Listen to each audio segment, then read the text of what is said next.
তাহলে এই যে আল্লাহর বান্দা মুরব্বী মানুষ, অনেকের হয়তো বাপের বয়সে, যারা গুম করেছে ওদেরও বাপের বয়সে হতে পারে, তাকে ধরে নিয়ে যাওয়া হলো, অপারেশনের জায়গায় আঘাত করা হলো, একের পর এক টর্চার করলো। তিনি নিজে সাক্ষাৎকারে বলেছেন, এক পর্যায়ে আমি বাঁচার ইচ্ছেই ছেড়ে দিয়েছি, কারণ বাঁচতে চাইলে, একটু সরতে চাইলেই তারা আমার উপর টর্চার করতো, জুলুম করতো।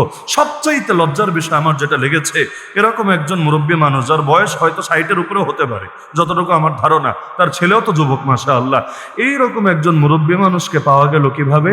একদিকে শিকল বাঁধা আর একদিকে সম্পূর্ণ উলঙ্গ। ছবি যেটা দেখা যায় সেখানে তো উপরে কেউ একটা রুমাল বিছিয়ে দিয়েছে, তো সম্পূর্ণ উলঙ্গ।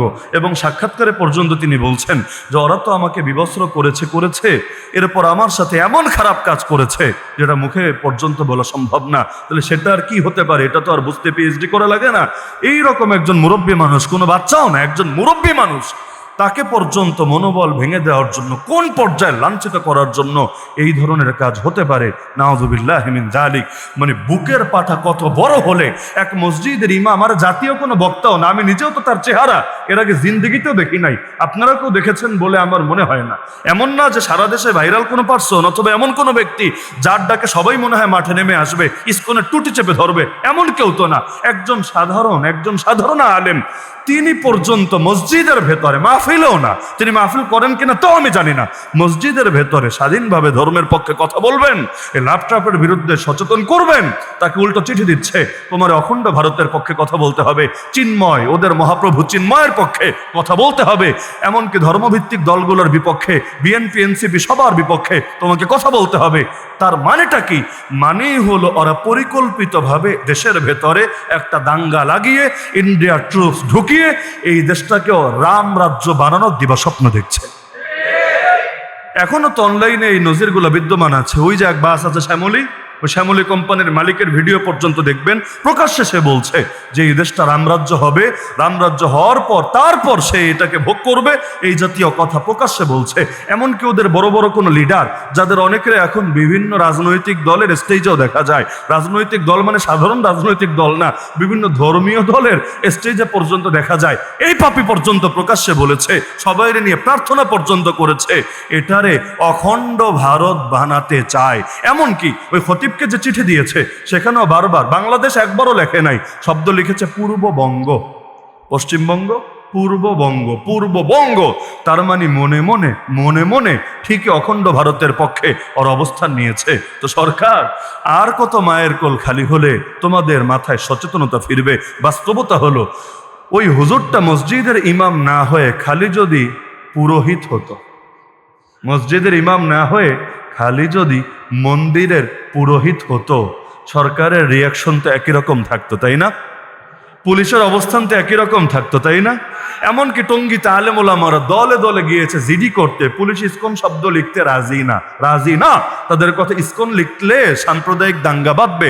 অথচ কাহিনী যদি ভিন্ন রকম হতো, আর সেখানে গিয়ে বলতো হেফাজতের নাম দাও, অথবা অমুক দলের নাম দাও, অথবা তমুক দলের নাম দাও, তখন মনে হয় পুলিশ বলতো না, পুলিশ তো সবার আগে প্রেস কনফারেন্স করে বলতো, দেখ জঙ্গিদের সন্ধান পাওয়া গিয়েছে, তাড়াতাড়ি ধর, পুরো দলটারই বরবাদ করে। এমনকি বাংলাদেশ তো বাংলাদেশ, ইন্ডিয়া পর্যন্ত গরম হয়ে যেত। এই যে 13 বছরের আমাদের মুসলিম বোন রেপ হলো, ঘটনা যদি অন্যরকম হতো, যে ধর্ষক হতো, আল্লাহ না করুক, এই ধর্মের, আর ধর্ষিতা হতো ওই ধর্মের, এতদিনে অবস্থা কি হতো একবার কল্পনা করেন।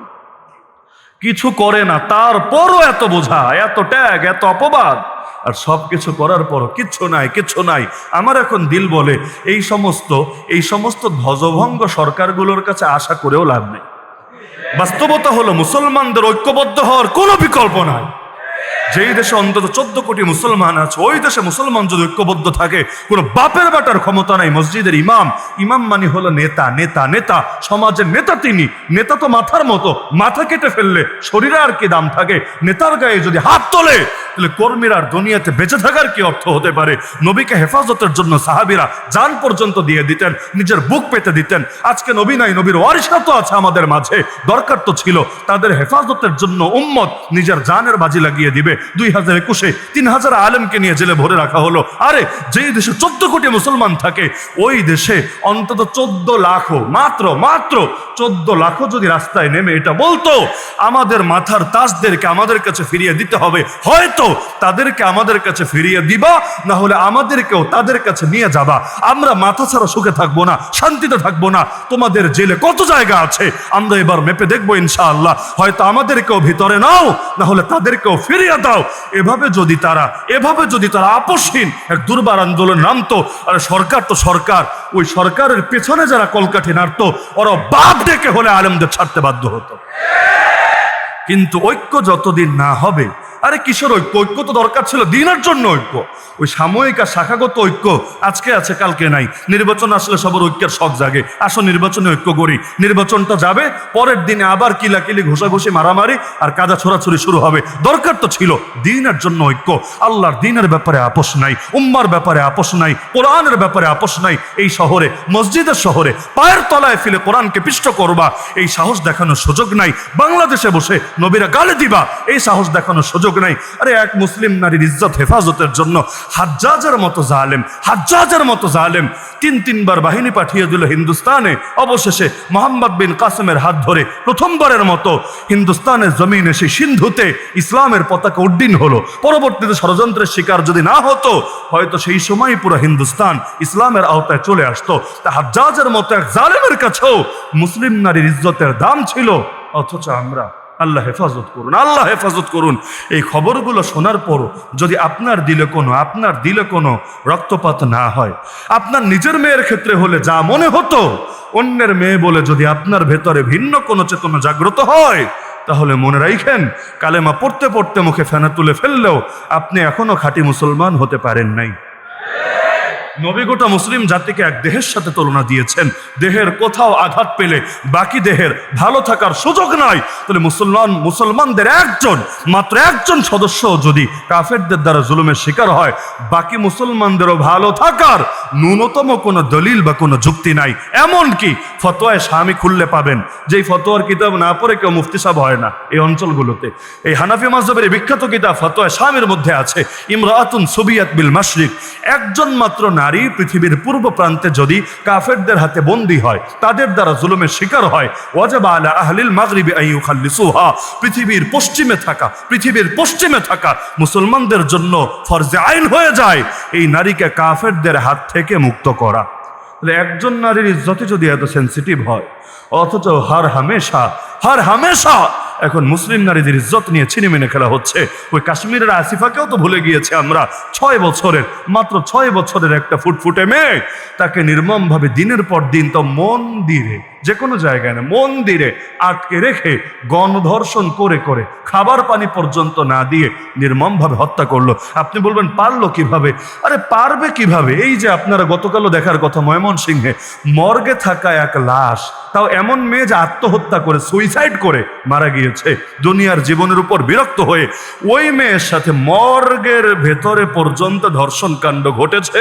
আবার যেই চিকিৎসককে জিজ্ঞাসা করছে, তিনি বলছেন এটা কোনো রেয়ার কেস না, মানে এটা বিরলভাবে ঘটে গেছে এমন না, এরকম বহুত নজির, বহুত ঘটনা এই সোনার বাংলায়, রূপার বাংলায়, হীরার বাংলায় আছে। তাহলে এটা যদি এই দেশের চিত্রই হয়, ওখানের চিত্র তারও ভয়ঙ্কর হতেই পারে। দিনের পর দিন আটকে গণধর্ষণ করলো, অবশেষে মাথা থেতলে দিয়ে, পাথর নিয়ে মাথা থেতলে দিয়ে নির্মমভাবে তাকে মেরেই ফেললো। এরপর লাশ গায়েব করলো। অবশেষে যখন এটা বের হলো, আপনি বলতে পারেন বিচ্ছিন্ন ঘটনা ঘটতেই পারে। আরে যখন বের হলো, এরপর পুরো মাস জুড়ে ইন্ডিয়ায় যত পর্ন সাইট আছে, পর্ন সাইট সবচাইতে বেশি ট্রেন্ডিং এ ছিল। যে সার্চ মানুষ যেটা বেশি দেখতে চেয়েছে সেটা হলো, সারা দুনিয়ার পত্রপত্রিকায় লেখালেখি হয়েছে এটা নিয়ে, যে আসিফাকে কিভাবে রেপ করা হয়েছে এটা তারা দেখতে চায়, দেখে নিজেদের কামুক চাহিদাকে আরো বেশি জাগাতে চায়। কোন পর্যায়ের জানোয়ার হলে, কোন পর্যায়ের বিকৃত পশুসুলভ মানসিকতা হলে মানুষ এগুলো করতে পারে? তো এদেরকে এখন মানুষ বললেও মনুষ্যত্বের অপমান হবে। আল্লাহ হেফাজত করুন। সুতরাং এই জালেমদের হাত থেকে মুসলিম উম্মাকে বাঁচানো দরকার আছে নাকি নাই?